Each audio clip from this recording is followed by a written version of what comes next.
Over the past couple years, I've been obsessed with free valve and other camless engine concepts. I think they're a novel way to push the boundaries of power and fuel economy for internal combustion. But the added complexity has limited camless engines to research labs and prototypes so far. Wesley Kagan's builds on the Harbor Freight Predator and Miata engines have made camless tech seem a little less out of reach, but there's still a lot of design challenges to overcome, and I'm definitely not a mechanical genius. Low budget and low quality have always been the theme of my projects, so before getting involved with expensive pneumatics, hydraulics, or stepper motors, I wanted to make a proof of concept. Michael Recton's 3D printed linear actuator design seems like a good place to start, so I've modified some of those components. I shortened the arm by about half and added a slot for the tab of a slide potentiometer to go in. I removed the top part of this end cap since I won't be using that mounting hole. The main body of the actuator was shortened to go along with the shorter arm, and it also has a couple cutouts. One is for the body of the slide pot to sit in, and then the other cutout lines up with these vent slots for a small electric motor. I ended up not using this small motor. I couldn't find a good way to attach the gear to that motor's shaft just with this little set screw here.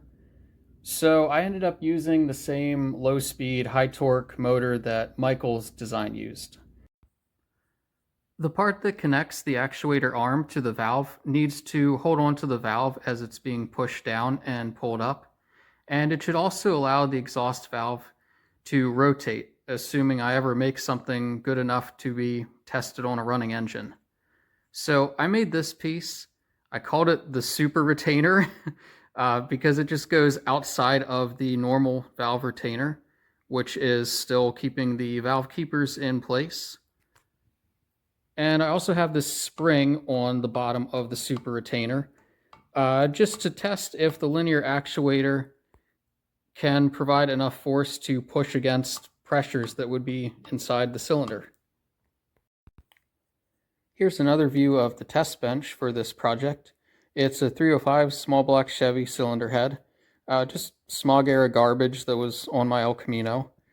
And it has these rocker arm studs that can be used as a mounting location for the support structures of the actuators.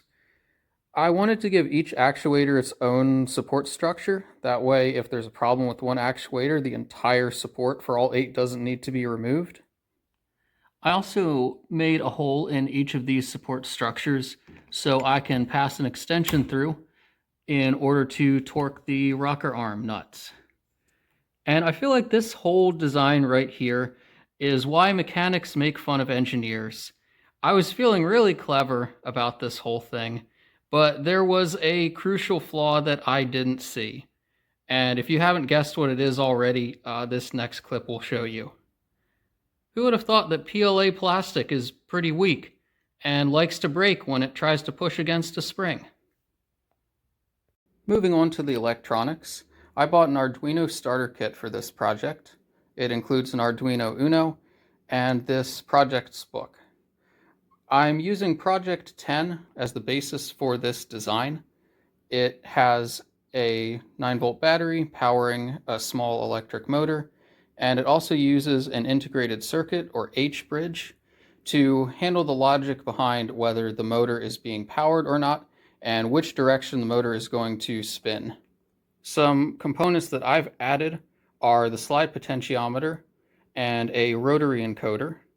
Now it's a little bit difficult to show the wiring on this breadboard clearly, so I also made the circuit diagram. The program didn't have an object for a rotary encoder, so I just used this other motor here. I have the CLK pin of the rotary encoder going to digital pin 3 on the Arduino, and then the DT pin of the rotary encoder going to pin 4. The code is a very simple feedback controller that compares measured valve position to the demanded valve position. So here at the top, I created some initial variables.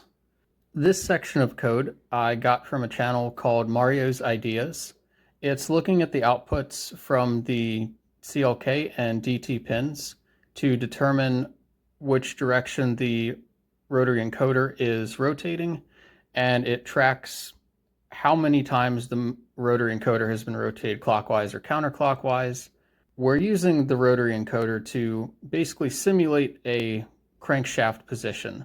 So one click equals 10 degrees of crank angle, and I have it starting at basically negative 360 degrees, and it will rotate all the way to positive 360. We're simulating 2 revolutions of a crankshaft or 1 revolution of a camshaft.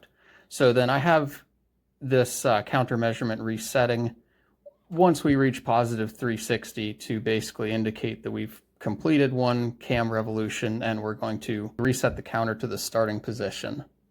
The slide potentiometer will output values between 0 and 1023, and using the map function, I have those values corresponding to 0 to 500 thousandths of valve lift.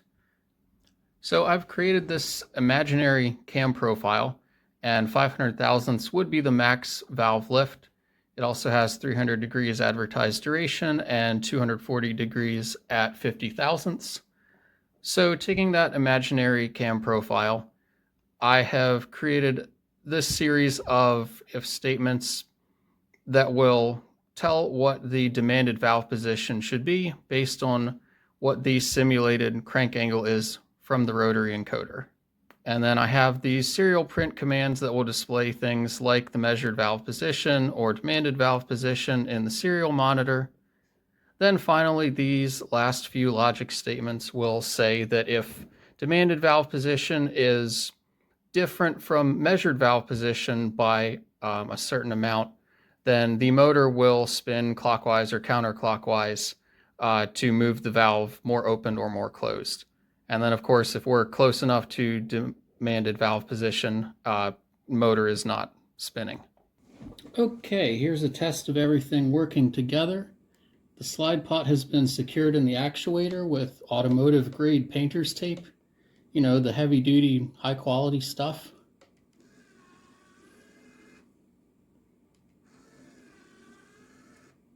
And we're in the exhaust valve opening phase.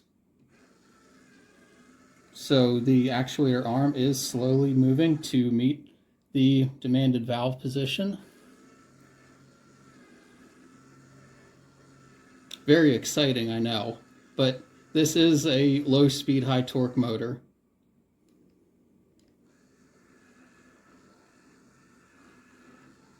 And now we're at the point of the cycle where it's starting to close the valve.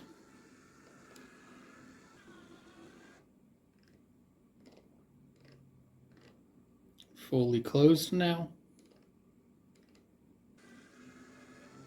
And we're back to another exhaust valve opening phase. So everything's working together correctly, and I have ran through a couple dozen cycles, mostly off camera.